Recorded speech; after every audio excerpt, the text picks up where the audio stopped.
I'm Kunal Chandirmani, the entrepreneur in residence for the Institute of Innovation and Entrepreneurship at CSULB. And for the How to Startup series, today we have Shira Yevin with us. Hi, how are you? Thank you for making time, Shira. Thanks for having me. So Shira's had a fantastic journey from being an entrepreneur, being an activist, being a corporate entrepreneur within larger companies, building a lot of awesome stuff, and making a solid change in the foundation of society. Oh, well, thank you so much. Thank you for taking our time. And she just got back from South by Southwest. How was that? Fresh off the plane. It was great. Honestly, highly recommend anyone go down there. You meet so many people. It's so inspiring. And yeah, I'm definitely, going to be back. So, talking about your journey, you went to the Long Beach Accelerator, you've been through a lot of different areas with building multiple companies. What's your journey been like from your perspective? So, a journey's never a straight line, and certainly with entrepreneurship, that is always true. My background, I went to UPenn, I studied communications, marketing, and minor in theater arts. So I always had the artistic side, and I also had an all-girl punk rock band and was really passionate about riot girl culture and feminism. And then actually after I graduated, had the opportunity to work on the Vans Warped Tour, America's longest running music festival. And when I was on the tour, I noticed there were no female musicians on stage. And I didn't understand it because I came from this whole community in New York where there were a lot of female musicians. And so ended up crashing the tour in a pink RV. Just drove in the next year with my band and set up across from the skate ramp. It was actually in Fullerton at the time. And yeah, we thought we were going to get kicked out. And the tour founder, Kevin Lyman, who's now an advisor and an investor in my company, walked up at the time and kind of looked around and said, Shira, and we were holding our breath, and he said, okay, so you on for the rest of the tour? And, it was both an invitation and a challenge, I think. But we ended up following the tour that year, and when the tour rolled into New York, we invited other bands to come play, and so we returned to create an official stage for over 300 female-fronted bands, including Paramore on their first ever tour, a little band called Paramore, you may know, and Joan Jett graced the stage, and we actually got in the Rock and Roll Hall of Fame World Tour exhibit. Wow. Yeah, so that set me off on a whole lifelong crusade, to carve out a space for women in music and other male-dominated industries. And beyond that, I spent a decade in the beverage business, another boys club. I actually did marketing and sales for Pabst Blue Ribbon, and I ended up helping to launch Bev Can Wine. And that's what brought me into the startup space and learning about fundraising and investors. And so, it was kind of full circle. I always knew I wanted to start Gritty and Pink as this platform, and I had a big vision. I wanted to do not only events, but, lifestyle partnerships, a media content studio, and an online network. And so what happened was we started the event series January 2020. Okay, no idea what was coming that year. And we had 3 magical months. We started as monthly. COVID hit. Started doing live streams. And eventually then, organically worked our way up into launching a tech platform because we were doing workshops. And we just realized, at the end of the day, what women need is to get hired and get paid. So we started INPINK Marketplace, which is essentially like a female-powered Upwork, starting with the music industry, and received investment from Live Nation. So that was kind of the start of my journey. I do have to say, first check-in, Long Beach Accelerator, very, very grateful for that. That's fascinating. I really like the idea of just breaking norms, showing up with an RV, and yeah. I think that's such a core fundamental of building a company, building a business, because you're changing a paradigm that was not supposed to be changed per se. Yeah. And same thing with the music tour, with building the beverage business, and again, a very male-dominated industry. And it's funny saying it as a male, unfortunately. Okay, I'm going to cut that part out. Well, it's okay. Listen, we need our male allies, and to have gender equity and equality, it takes all sides. And it's just very interesting to see throughout your journey how you've broken norms and taken, which is inherent of entrepreneurship, but you've always gone a step beyond. What's been your motivation for changing industry norms beyond entrepreneurship? That's a good question. I mean, I think just growing up in New York and being part of the riot girl culture, and I feel like I was sort of into feminism before feminism was trendy, before Barbie and Lady Gaga, even, advocating for LGBTQ rights and I think for me, it just seemed so obvious, and other people really weren't paying attention to it. I mean, everyone knows about the pay gap, right? And we're making, I don't know what it is this year, 82 cents to the dollar. At this rate, it's going to start going down. But, it's been slowly going up. But I think they're facts that you can't argue with. And then there's just the passion of, wanting to carve out spaces for women in male-dominated industries. I love that. Like Pink Tax is such a fantastic example of just products in the marketplace. What is it? The pink tax towards products being right. marketed differently and priced differently. Right. So, all these early experiences, stepping out of the convention. Now, when you took up entrepreneurship at your first company, was there certain takeaways from those early experiences that helped you out? Yeah, I mean, so I worked for Pabst Blue Ribbon for many years, and that was a company. They used to say we're the 165-year-old startup because they would really.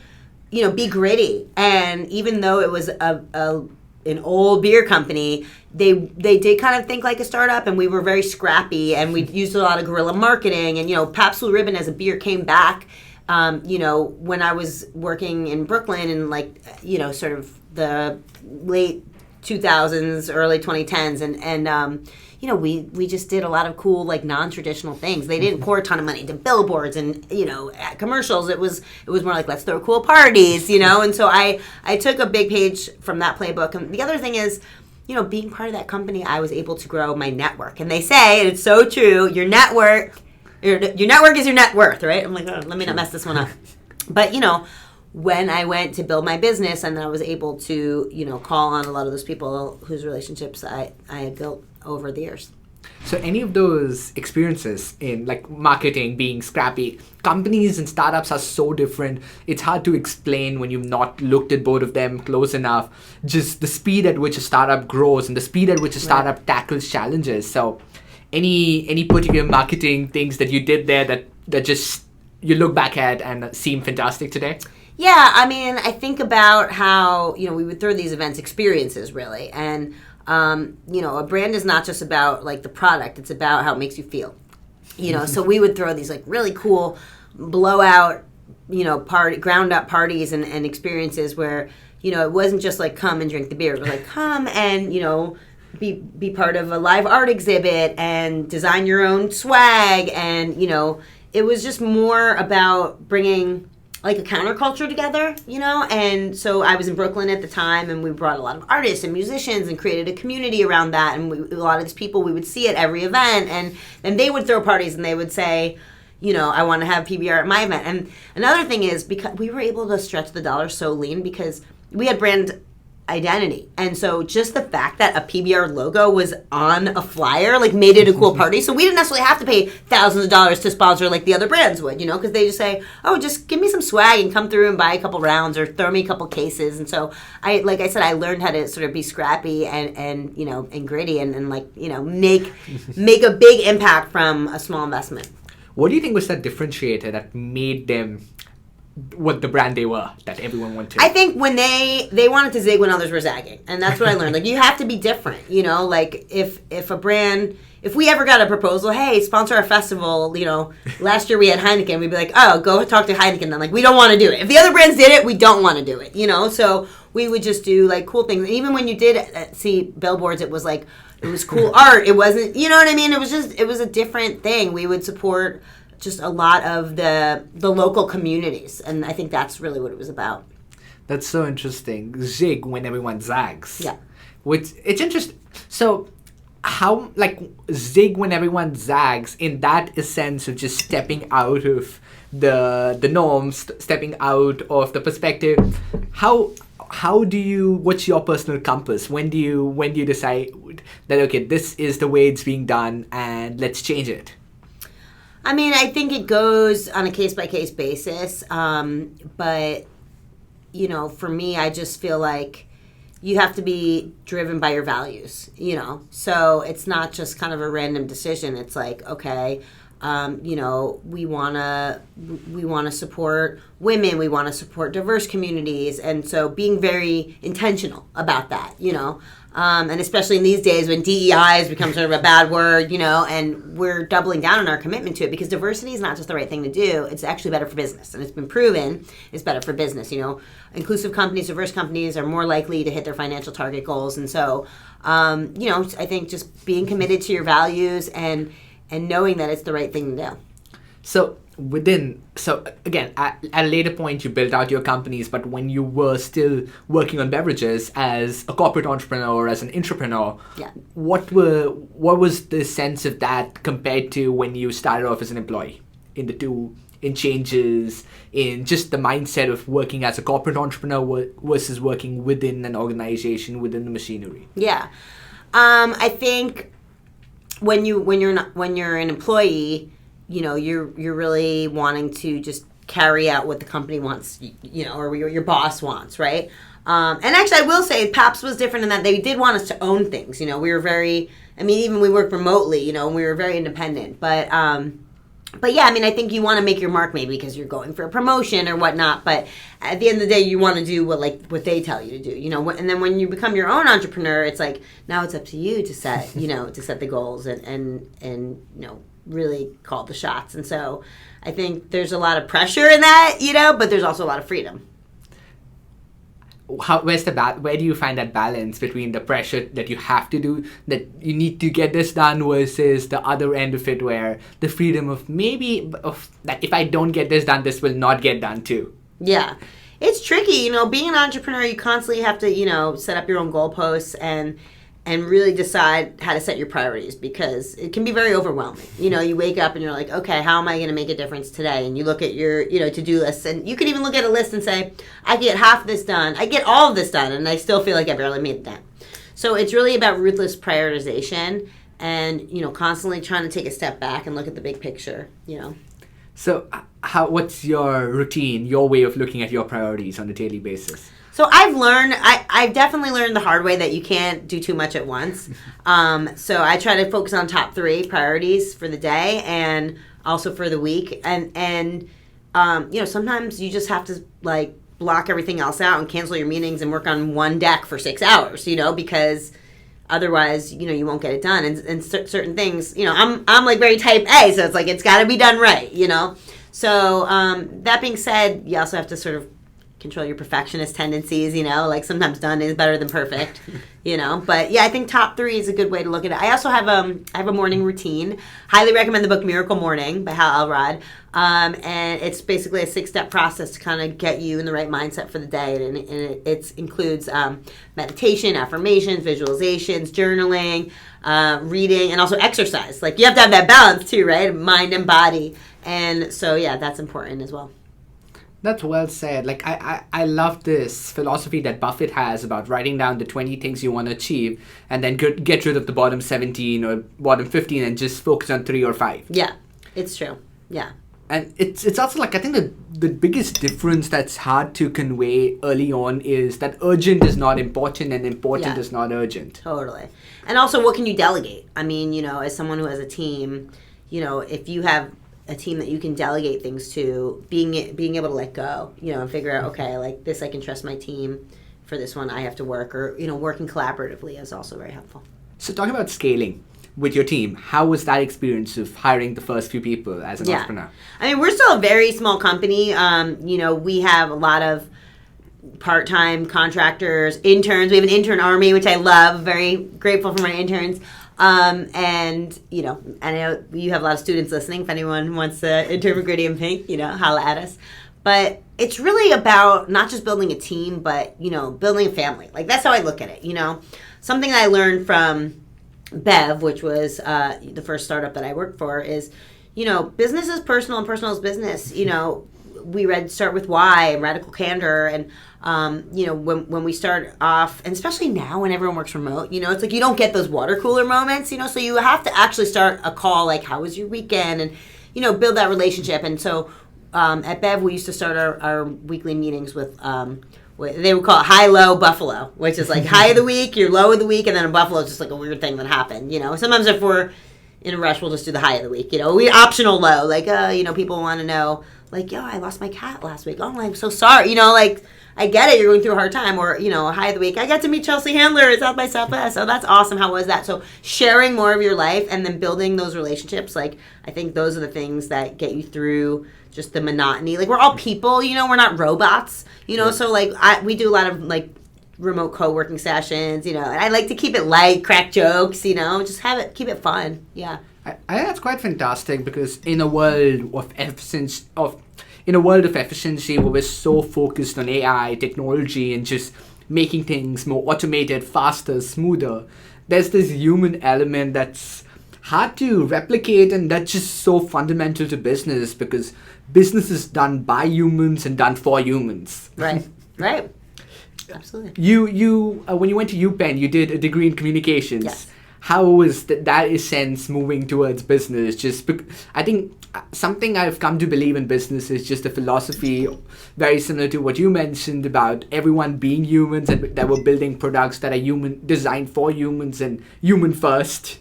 I don't know what the second is, but human first. Yes. And so what's been that perspective with like bringing up humanity first? I just finished Start Out, did a growth lab accelerator for queer founders, and they had this whole thing also, humanity first. Like we would start off calls and say, how's everyone's humanity, and just it's good to check in because we are all humans. I guess humanity first, business second, but yeah, I think it's just so important that you bring your whole self to work, right? Because you do. Because even if you try to say, if you try to separate, you can't. You really can't separate it because you have things that are going to not only affect you, but also inspire you, and you want to lean into that. Like, if I know someone in my team really wants to learn more about, graphic design or something, maybe that's not their thing, but I'll say, why don't you take a stab at this project? So, and people also step up, people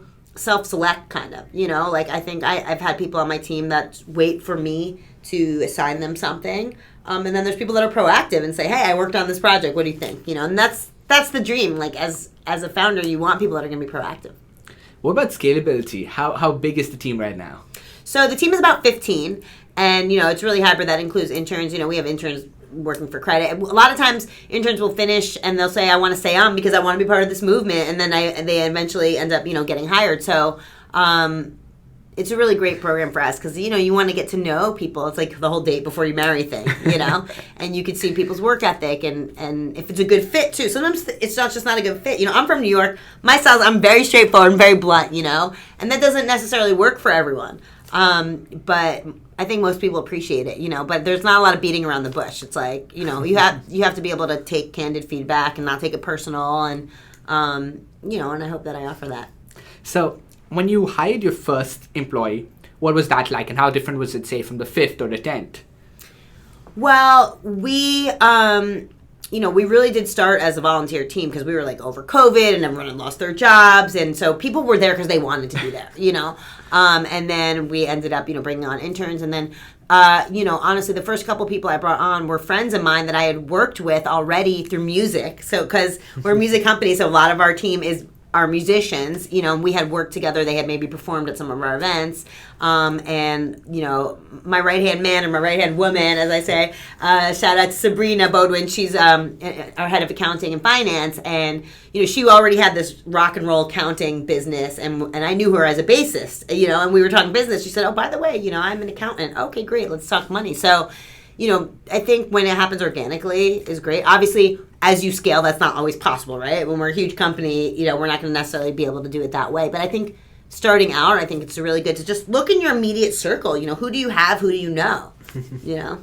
So talking about business, about the business model, and coming from an entrepreneurial background and all the other avenues of breaking norms, how is perfecting the business model? Like the pivots that you went through?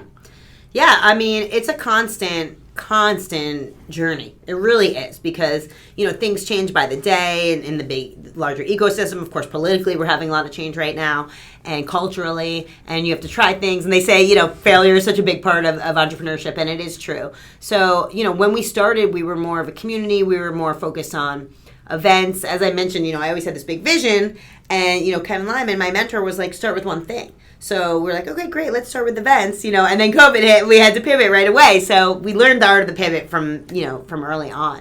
And then people were like, oh, marketplace is hot in BC. You should lean into this marketplace model. Now we're looking at subscriptions. And so it really is a constant journey. And I think it's just being able to take a look at the business and say, okay, what's working, what's not, and, what can we try? So, yeah. That's super interesting, like thinking of it that way.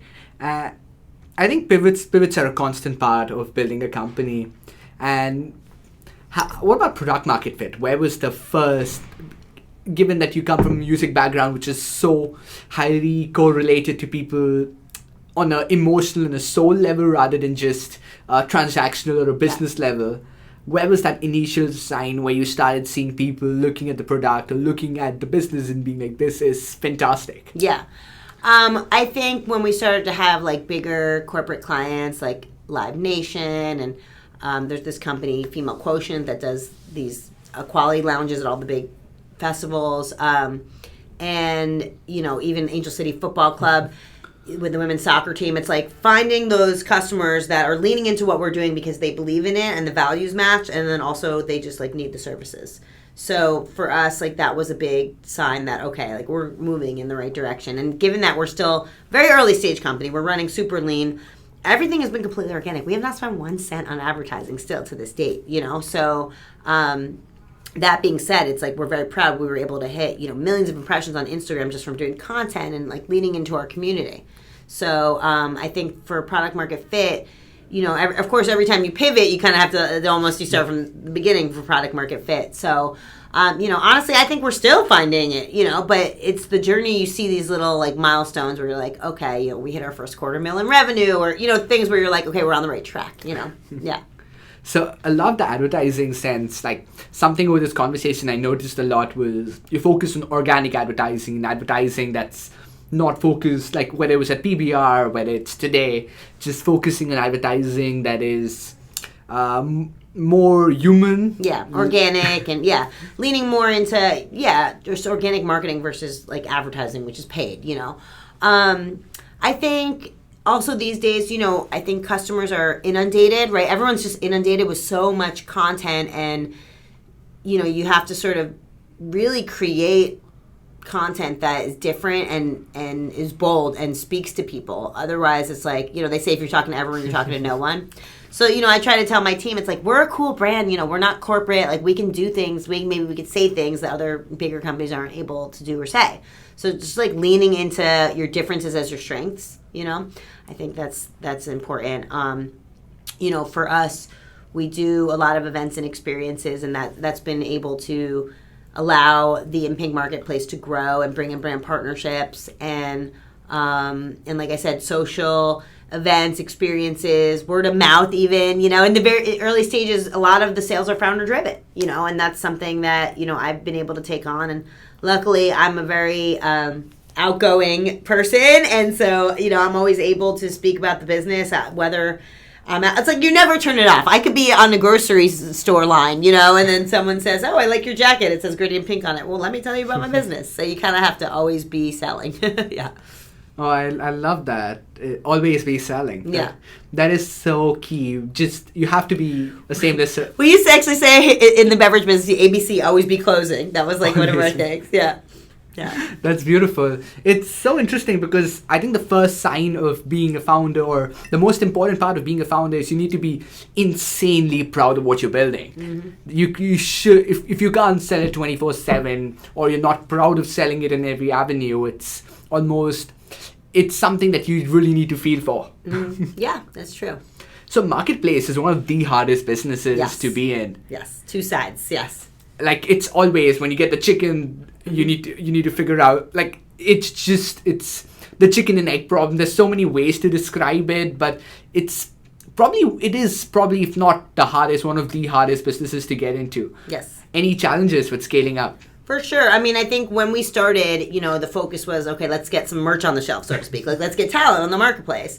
So, we got to 1,000 stars is what we call it, which are accounts on INPINK.com with at least one listing. And, for those who don't know more about INPINK, you could think of it, I think I mentioned like a female-powered Upwork, starting with the music industry. So our big vision is to be that global destination to hire female freelancers in every industry. Now we're using music as a beachhead market because our lead investor is Live Nation. So, and that's also my area of expertise. But, once we also started with a focus more on like the creatives, the artists, and then we said, let's open up to women working in all aspects of the industry. So, not just photographers, videographers, we have business, graphics, marketing, every aspect.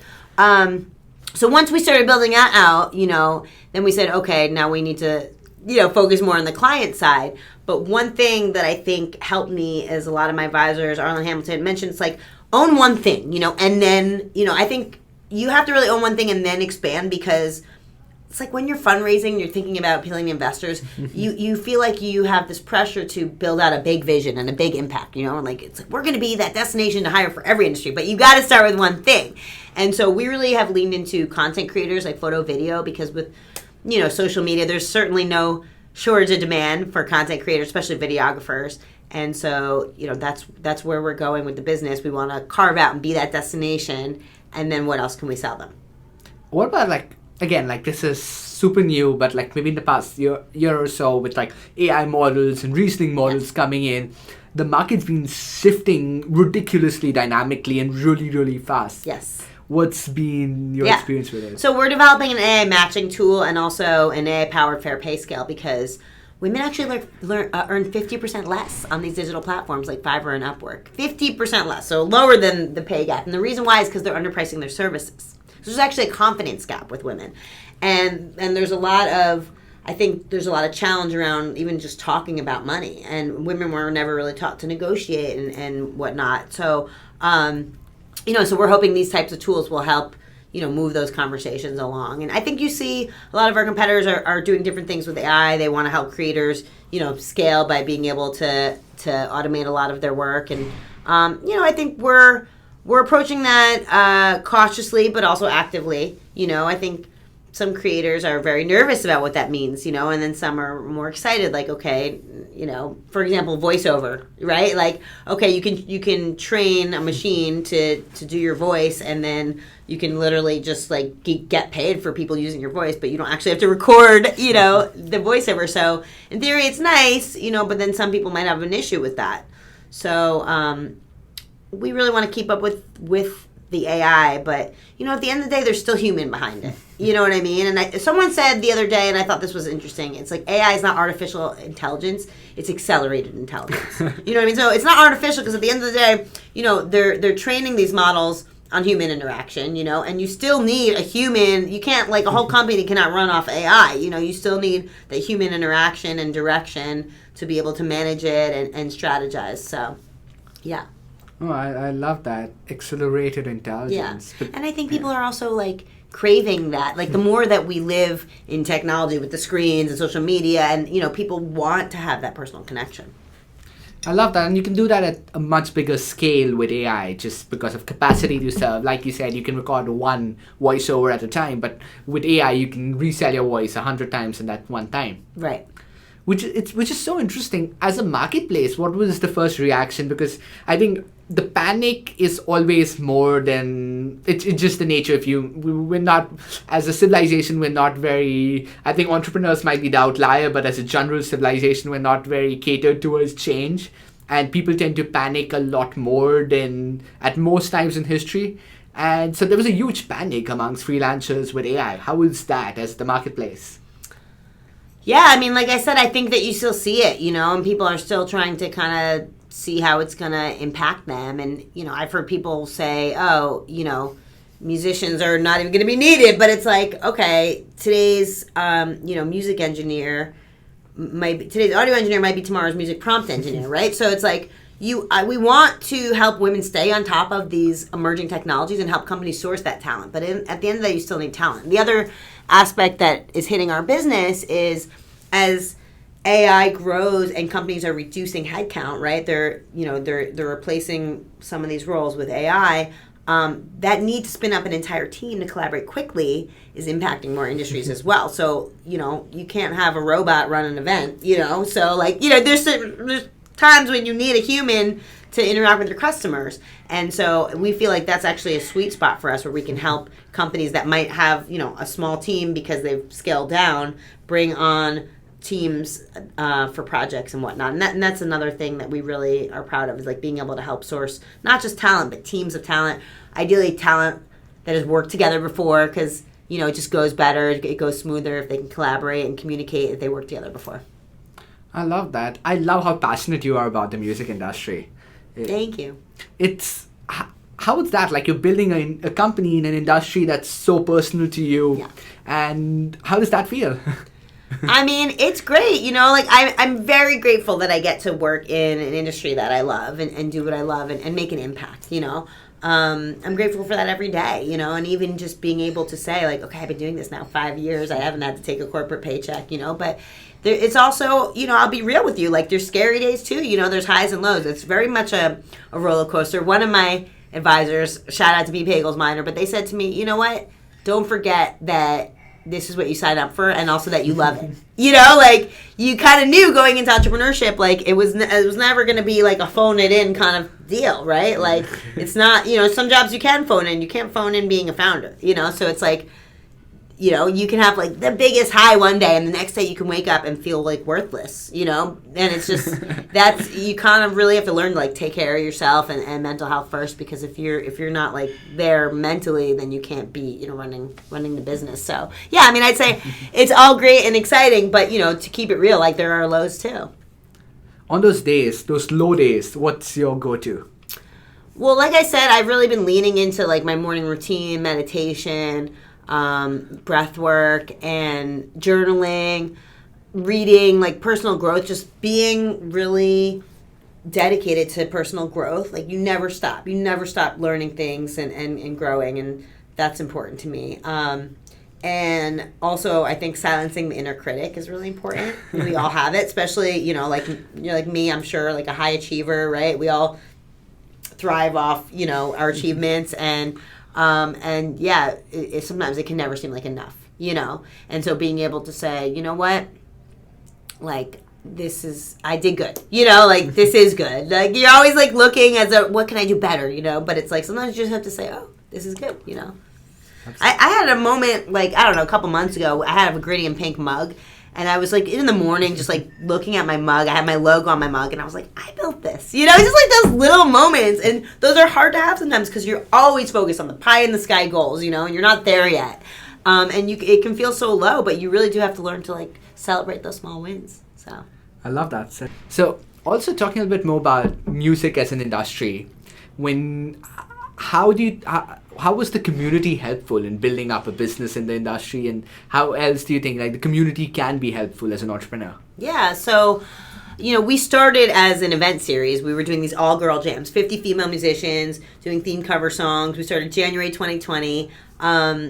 We did one for the Grammys, and then we did like a love-themed one for Valentine's, and then Women's Month. And then, of course, COVID hit. This was 5 years ago, 2020. And then, we knew people were craving connection and performance opportunities. So we started doing Instagram live streams.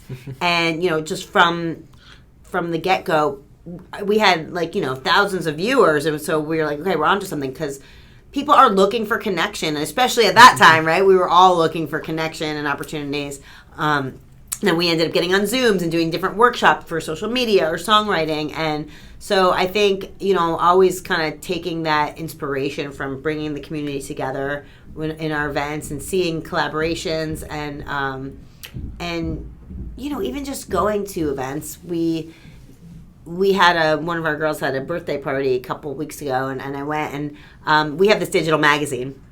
And one of our girls, Coco Sarai, shout out to Coco, she actually has a couple songs on Snoop Dogg's new album with Dr. Dre. Yeah, and I know we're in Long Beach, so shout out to Snoop. And we had featured her on our cover of Digital Magazine a couple of years ago. She's incredibly talented. And, so she was like, oh, so nice to see you. And she was with a friend. She said, oh, that gritty magazine that's on my cover, the cover's on my wall. This is Shira, the founder. And he was like, oh, my God, you're gritty. That's awesome. I've seen you guys everywhere. You guys are crushing it.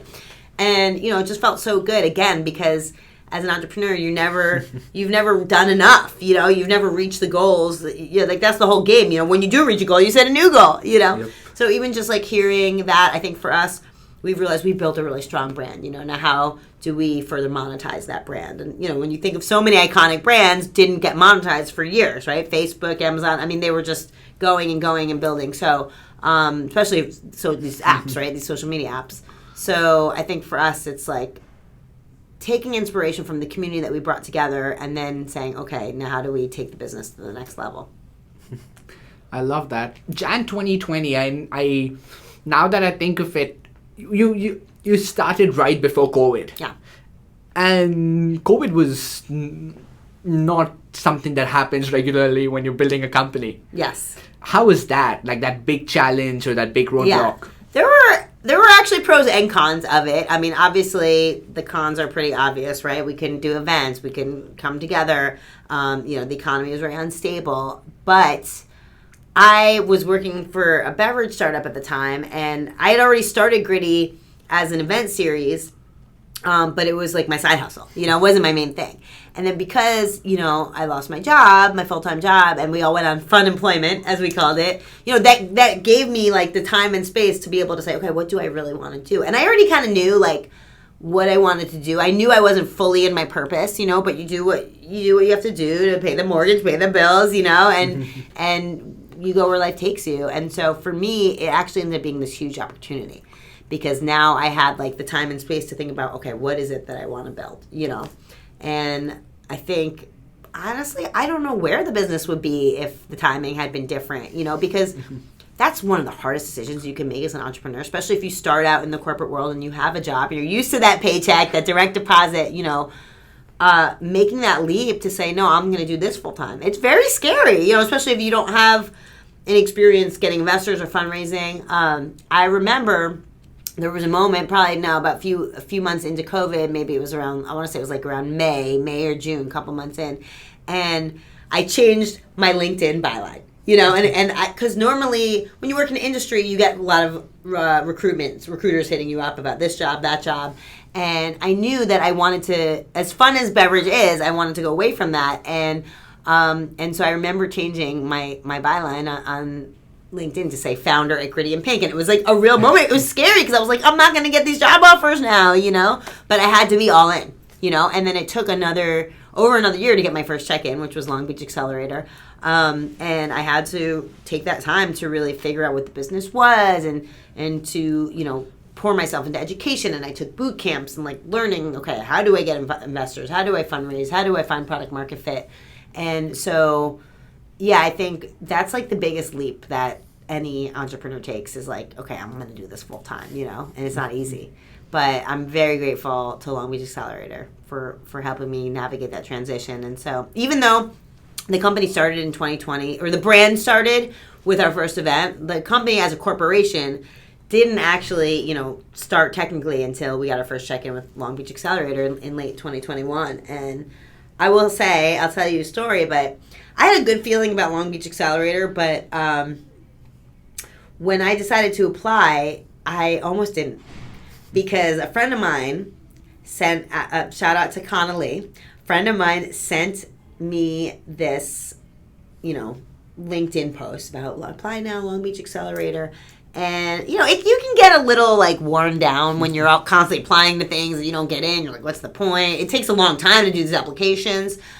Do the application. I'm here to tell you, like, do the application, because she sent it to me, and I looked at the site, and it said something about $1 billion industry, and whatever it was, I got intimidated. And I wrote it back. I said, I don't think I qualify for this. And she said, I'm sorry, is this Shira from Shira Girl who crashed the Warped Tour? Like, she's like, I didn't think you'd let, like, a little bullet point, like, stop you. Like, she kind of challenged me, and I was like, oh, she's right. She was kind of like, no, apply. And she actually knew John Keisler, who's now CEO of Sunstone, at the time was working for the city of Long Beach. And I messaged him on LinkedIn, and I said, do you think we'd be a good fit? He's like, absolutely, you should apply. And I have no idea if that weighed into me getting in or not, but, I did the application. Then I had a great interview with someone who I felt like really understood my business. She had a history of supporting women in business. And I just had a good feeling. And, you have to know how to manifest when you run a business. And you have to have faith, right? And so, because you have to believe something exists that doesn't exist yet. And so I just had it in my head. I was like, I'm going to get into this program, And I remember like picturing, if you ever read The Secret, like they say you have to expect the check. Like every time you go to the mailbox, you should expect the check. So I remember like every morning I would look at my inbox. I was like waiting for that acceptance, and I actually ended up going to visit an investor friend in Puerto Rico. And I remember waking up super early one day and, looking at my phone and seeing like the subject, like Long Beach Accelerator. And I was like, this is it, and it's like I already knew what it was going to say because I knew in my heart. And I opened the email and it was like, we're pleased to offer you a space. And I literally ran out to the beach. I was so happy. I like ran out to the beach. I have a video of this. And I was like, oh my God, I feel so validated. I've been working on this thing for a year and a half, and like just the fact that someone was willing to put their money, where their mouth is. Of course, I had a lot of like moral support, but actually getting someone to say, okay, we're going to give you a check to get started was everything. So yeah, like you have to believe, How was the experience in the Long Beach Accelerator? It was great. It was my first accelerator. Some accelerators come with investment, some don't. Obviously, when you get the investment, it's more helpful to have both. But having that community, I learned so much. I'm still very close with a lot of people that I met. I'm here today because of it. And going through that demo day and being able to position your business, and one thing really leads to another when it comes to meeting people and networking, and I was able to, from there I was able to position my company to get investment from Live Nation, which is obviously a huge company. So it was great. And beyond that, I've done some other accelerators as well. And those were really helpful. I did the Berkeley Skydeck, which that one was interesting because they're definitely more like deep tech focused and space. So we were a little bit of a wild card, for that. I think they, they want to support women in women founders, and that was great. And I really had the goal of expanding my network up in Silicon Valley. Being in LA, it's like there's not as much of a tech industry here, although it's gotten better. But I did meet people through that one thing leads to another. I also did the Startup Growth Lab, as I mentioned, which was really helpful because through that experience, we created this whole growth plan, and it was very focused on like a lot of the tactics, the sales funnel and conversion rates, and so I think every program that I've done has helped me get to where I am today. I've also done Dream Ventures Accelerator with Annie Evans, and that was specifically focused on supporting women, as well as the Thai SoCal Women's Initiative. And so, there's been a lot of pitch competitions and other adventures along the way. I love that. So, pivots, like when you get into an accelerator versus when you get out of it, when you start versus a year later, how much did the business model change through the accelerators? Yeah, I think for me, when we started, we were really focused on positioning the marketplace for the music industry, and we still are. But we again wanted to carve out a bigger picture because a lot of the services that you can hire for on INPINK, let's say logo design, they can easily translate to other verticals. Like a designer might specialize in the music industry, but they can also do like a packaging for a product or something. So I think for us, being able to see that, we can easily scale to other verticals. Beyond entertainment, we want to do sports. Women's sports is another huge vertical. So much opportunity. It's growing, and so being able to like build out that path to, the big vision, I think that has been very helpful. Oh, I love that. And it's also that the vision changes, right, at different points. Yes. Today, when you look at like 10 years ahead, what's the vision for you?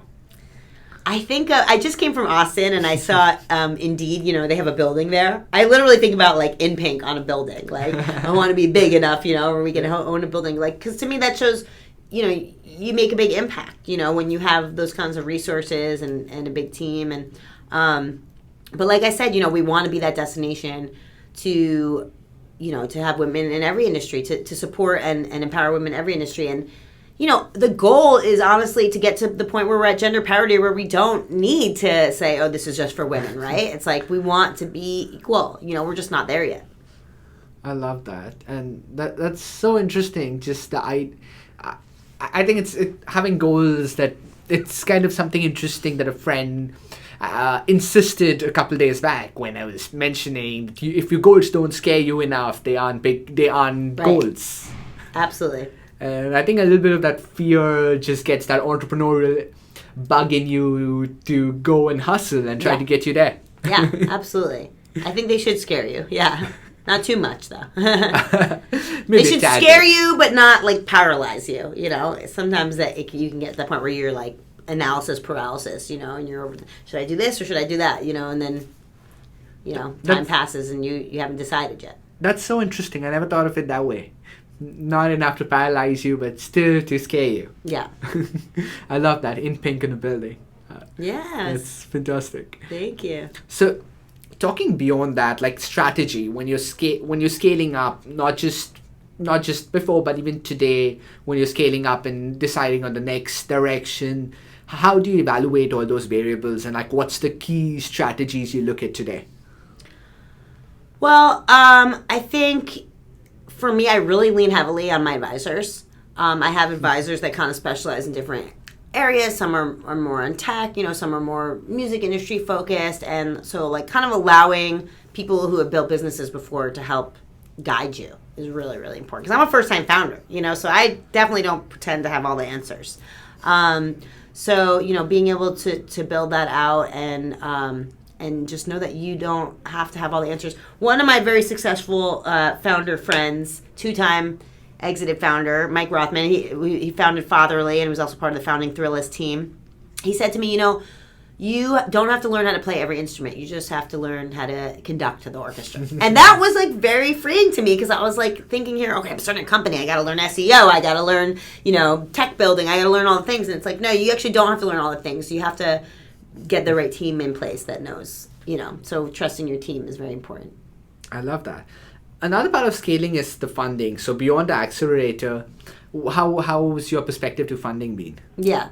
I mean, I will say fundraising is a full-time job, and I think for me, I was very focused on fundraising last year, and it took my focus away from focusing on revenue, to be honest. And you can't do both. I think a lot of people go the direction of having a co-founder, you know, where it's like, you focus on fundraising, I'll focus on running the business. I don't have that luxury, or at least not yet, you know. I'm always open to meeting the right partner, but so I think fundraising obviously can help take your business to new heights when you get the proper funding, but also it's easy to be distracted by it. And I think the other thing is, you know, you don't just want money from anyone. I say I look for two things personally in investors. One is helpful money, and the other is investors that are really committed to our mission, you know, because you want to know that like you're all rowing in the same direction. You know, I have to shout out Kellyanne Winget, one of my investors. She has a fund called Diversity Fund, you know, and you know she's from Texas and like, you know, kind of grew up around that oil money, but also like is very, you know, committed to the values of diversity and equity and inclusion. And so, you know, we have to double down on our commitment, and so we want to make sure we have investors that, you know, are committed to that. I mean, I think for Live Nation, it's hard. They're a publicly traded company, so they do have to, you know, answer to what's going on in the market and the administration, and you know, so very grateful for their support, you know. But I think you really want to have investors that are aligned with your values. Yeah. How was that, like Live Nation being that big check? How was that process of securing the check from them? So I have to shout out my investor, Ali Harnell. They have a Live Nation Women department, and she saw that, you know, my mission really aligned with their mission. And I think for me, it was like just the persistence of like someone who didn't necessarily like grow up or you know, come up in like the tech or the fundraising or the investor world, but wants to support women. And she basically said to me, you know, I'm betting on you. She's like, I don't really understand the tech part, you know. She's like, but there's something about you, like you're going to make it happen, you know. And that really is what investors bet on, is they bet on you, because to your point about pivots, you know, the business can change, right? Bet on the jockey, not the horse. So I think I had to be really persistent. Like it was like 8 or 9 months of Zooms and calls and meetings and flying for meetings, and, you know, just being very ruthless and just, you know, being on it and showing her that, you know, I was building this kind of like with or without them, and, you know, that I was going to still keep going when the going gets rough. And also I feel like I could write a book on working with a big company, because of course, it's a huge blessing to get a strategic investor like Live Nation, but also it's a mammoth, it's a behemoth of a company. And so, no one holds your hand, like you have to kind of strategize, like, okay, how am I going to make this work? I would literally like slide into people's DMs or LinkedIn messages, like, hey, your company invested in my company, want to chat, and you kind of have to charm them because you're a tiny startup and you're at like the lowest totem pole of priorities for people, and or even when we got Melissa Etheridge on board, one of my former interns ended up working for her management and ended up going to lunch. I said, lunch is on me, like I'll take you out to lunch. And I walked her through the deck and she sent it to Melissa and Melissa looked at it and said, I'm in, I support what they're doing, And so like, I think it's just, you have to really like lean into your strengths. And for me, it's like my personality and my passion, that's what gets people excited. Passion can be contagious, but you have to be willing to go the extra mile, whether it's to fly down to a conference or, because passion doesn't always come through, in an email. And honestly, it's very hard for passion to come through in an email. You got to have the conversation. Oh, absolutely. And break a few rules. Yes. Like, I think that's one of the biggest shifts you have when you move into business, the idea of being comfortable, breaking norms and breaking, not all disruptive. Hopefully not any laws and just rules. But I'm all about, obviously, my whole, story of crashing the Warped Tour. It's like, you do have to break the rules a little. Yep. You have to break the mold. Yeah. I have that on my wall. Break, not here, back home. Know what rules to follow and which ones to break. Yeah. And I think it's so important just because rules are built to make society function and to make the gears work. And when you're building a business, you're trying to add a new gear to that system. So you kind of have to open up the box sometimes. Yeah. Yeah, no, absolutely. So talking more about mentors. Yes. Over the whole conversation, you stressed a lot about mentors, advisors, friends guiding you through the journey. How has that experience been for you in finding mentors and advisors that you can depend on? Yeah. Get out and get to events and just like talk to everyone and get their contact info and follow up and see who you vibe with. It's very, very important. So I luckily I am very outgoing and I like to meet people. I know everyone is not such an extrovert like I am, but you have to, even for me, sometimes it can feel awkward to go up to people. I met the CEO of Live Nation. I was in a room with him and I'm like, of course I want to go up to him and say, thank you for investing in my company, and you have no expectations, but it feels awkward. You have to get over that initial like nervousness. So yeah, just like talk to everyone. And be really good at following up too. Yeah, I love that, and it's just, I think a lot of that, like I've had similar experiences with building networks and connections with business, and I think a lot of it does come down to just being extroverted and going up to people, but then also realizing that everyone is human. Yes. Yeah. Absolutely. At least as of now. Yeah. In that sense, it's just interesting that oftentimes everyone is aligned a lot more to help you than not to. Yes. And you can really take that philosophy and take that far and get so many people with you. Yes, absolutely. And I think, again, like, sometimes you don't realize that people are right in front of your face, like, in your immediate, like, I have a new CFO advisor. Shout out to Barry Rafferty. And he's actually a good friend of mine's husband. I've known him for years. He's like family to me, but he's also the CFO of AmeriCorps and has incredible expertise, and of course, he wants to support me as a friend, but his insight is like spot on, and so sometimes people are right in front of your face that you wouldn't think, to like ask for help. So, and another one of my favorite kind of things to live by is ask and you shall receive. Like you have to be willing to make the ask. Oh, would you be willing to hop on for a few minutes and talk this thing over? So they say, like, right, the squeaky wheel gets the oil. Like you have to be able to say, like, oh, I could use a little help here. The squeaky wheel gets the oil. I love that. I love the shout outs. Those are fantastic. I think it's so, community is such a powerful thing, and involving people is the most fascinating thing to do. Yes. And it also makes the journey a lot more fun. Yes, for sure. So today, as you scale up, any parting advice for people who are just getting started with their company?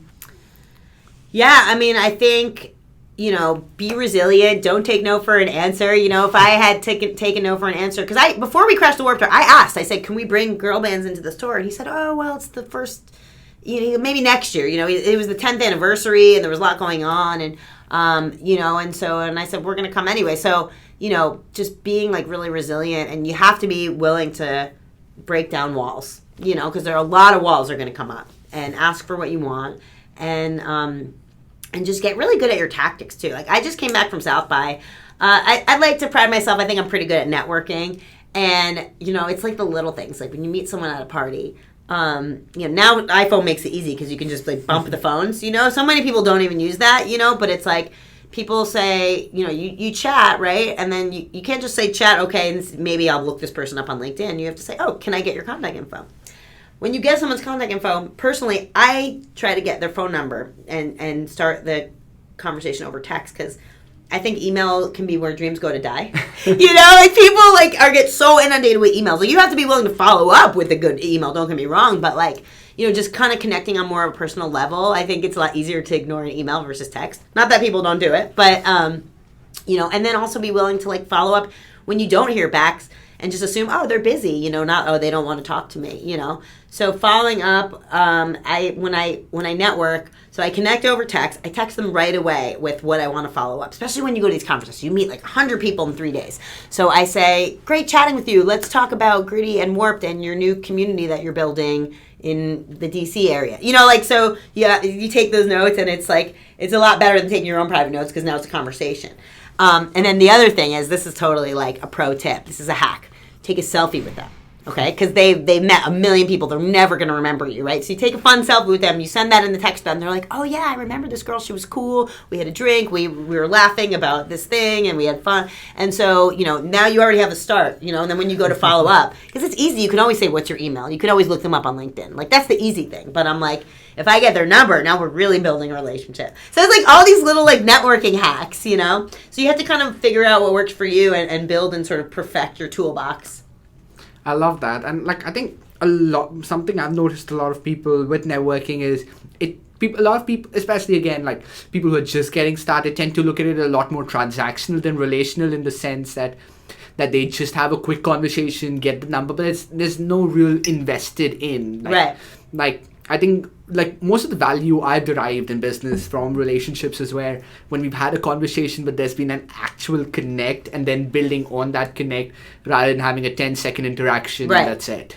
Well, and that's such a good point. Build a relationship. Again, going back to my point about how people are people, right? No one just wants to talk about business. It's oh, oh, is that your, they see a phone. Is that your cat? They see a picture on a phone. Oh, tell me about your cat. Do you have pets? It's you want to talk about things other than business too, just to remember that we're human. And you might realize you have a lot in common. Maybe you like the same bands or whatever, and it's a lot easier to build that relationship, because it is a friendship too, Absolutely, and that's so much easier in person, because once it goes on to even text or email, but there's no instant connection or instant conversation, it's probably never gonna lead to anything. Yeah, well, and there will be a lot of you'll get Zoom meetings, right? You'll just send the meeting, and we get on the Zoom, and it's I have to remind myself sometimes too. It's you don't just want to just go right into the pitch or right into, it's how are you today?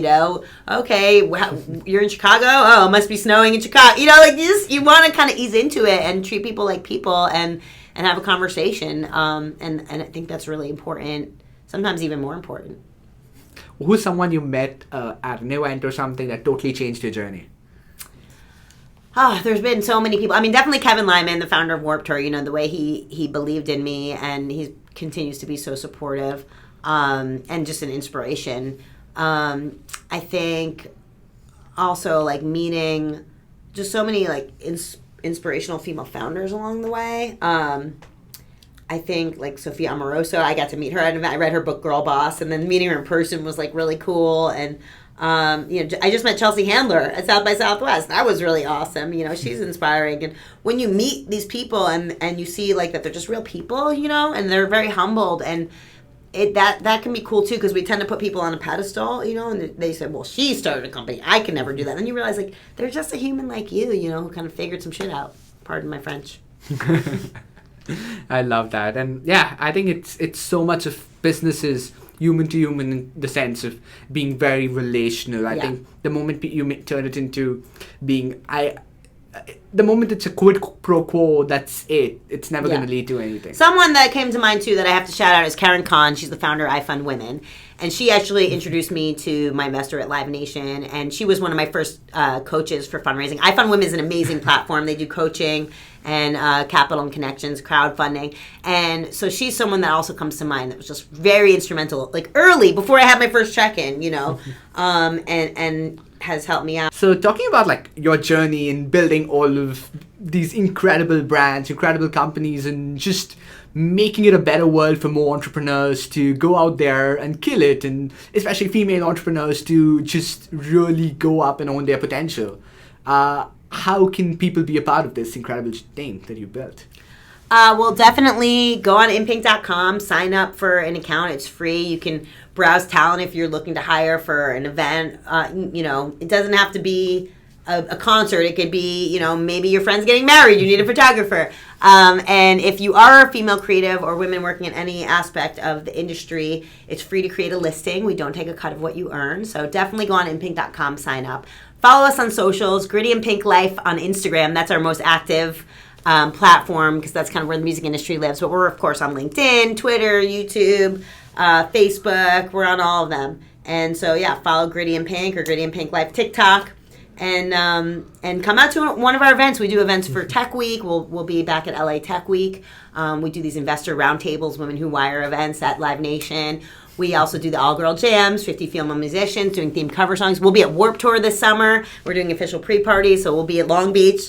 And come on out. And I'm always open in my DMs, so reach out to me as well. Thank you so much for taking our time. Thank you. Thank you.